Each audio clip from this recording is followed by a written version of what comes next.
صحابہ کرام فرماتے ہیں کہ نبی پاک علیہ الصلوۃ والسلام کے سامنے جب بھی کوئی ایسا عمل ایسا معاملہ پیش آتا جو گھبراہٹ والا ہوتا،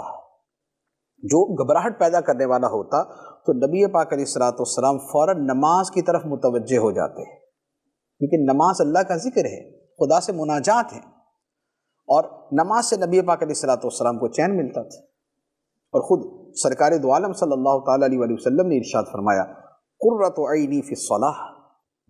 میری آنکھوں کی ٹھنڈک نماز میں ہے۔ تو یہ کیا ہے؟ یہ محبت ہے کہ جس کی وجہ سے ذکر الہی دل کے چین کا سبب بن جاتا ہے، اور بلکہ احادیث طیبہ میں جو قلبی سکون کا عمل بتایا ہے وہ بھی اللہ کا ذکر ہی بتایا ہے،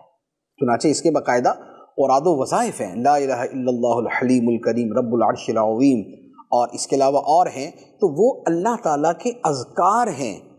کہ جنہیں بے چینی، بے قراری، گھبراہٹ، سٹریس، انگزائٹی، اس کے علاج کے طور پر بیان کیا گیا کہ کسی کا دل کمزور ہے اور کسی کو گھبراہٹ ہوتی ہے یا پریشانیوں نے اس کو گھیرا ہوا کہ جس کی وجہ سے وہ بے چین اور بے قرار رہتا ہے، تو اللہ تعالیٰ کے ذکر کو معمول بنا لے، اس ذکر کو اپنے دل میں اتار لے، دل کو سکون مل جائے گا، دل کو چین مل جائے گا۔